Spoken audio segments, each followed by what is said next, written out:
اللہ نبی کا گرانا یہ وراء الورا ہے، اس میں حسنین ہے، فاطمہ ہے، اس گرانے میں مشکل کشا ہے۔ محترم خواتین حضرات، انشاءاللہ اتفاق سے انشاءاللہ آج انشاءاللہ بات اسی بات پر ہوگی کہ یہ اللہ نبی کا گھرانہ، یہ گھرانہ وراء الورا ہے، اس میں حسنین ہے، فاطمہ ہے، اس گھرانے میں مشکل کشا ہے۔ میں نے بات انشاءاللہ دوسرے مصرے پر کرنی ہے اور انشاءاللہ بات کرنی ہے 3 قرآن کریم کی آیات سے۔ 3 قرآن کریم کی آیات کی نصوص سے میں نے اس کو ثابت کرنا ہے اور احادیث مبارکہ سے اور مفسرین کے اقوال سے کہ اللہ نبی کے گھرانے میں ہے کون۔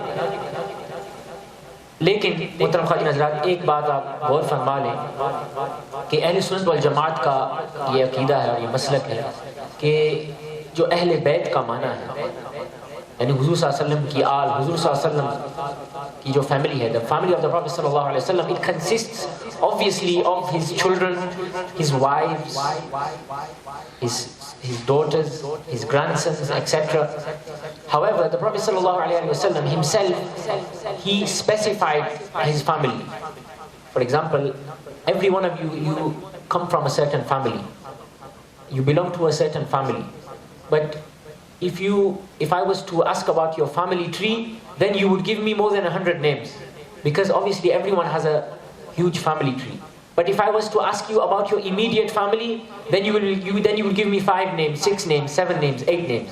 Likewise, the Prophet sallallahu alaihi wasallam, although we also believe that the azwaj mutahharat alayhim salam, the wives of the Prophet sallallahu alaihi wasallam, his daughters, his sons from the other wives, we also believe that they are part of the family of Rasulullah sallallahu alaihi wasallam. But the point I want to point out today is that the Prophet sallallahu alaihi wasallam, he did takhsis upon certain family members from his family, and he regarded them as his Ahlul Bayt. Like nowadays, a leader of the household, the husband and the father of the house, he sometimes designates and specifies that this is my family. Him, her, Abu Bakr, Umar, Uthman, Ali, Zayd, Bakr, etc. So this specification of the Holy Prophet ﷺ was done by the Prophet ﷺ. This specification is not something which I am doing today. It's not something new. It was done himself by the Prophet ﷺ.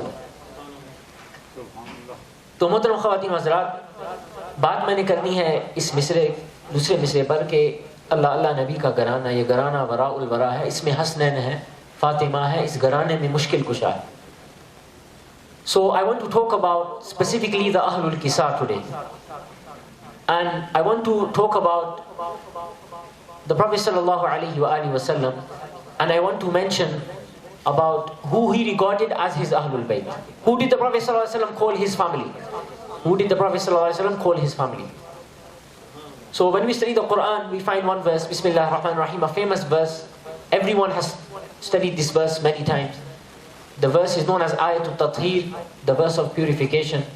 The surah is number 33, Surah Al-Ahzab, verse number 33. Bismillah ar-Rahman ar-Rahim, Innama yuridullahu liyuthiba ankum ar-rijsa ahl al-bayti wa yutahhirakum tathira.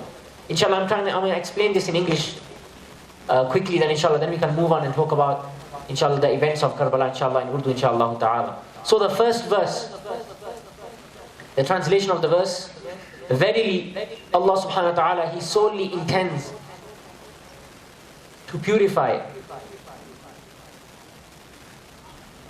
you, O household of the Prophet sallallahu alaihi wasallam, with a thorough purification. This is the translation of the verse.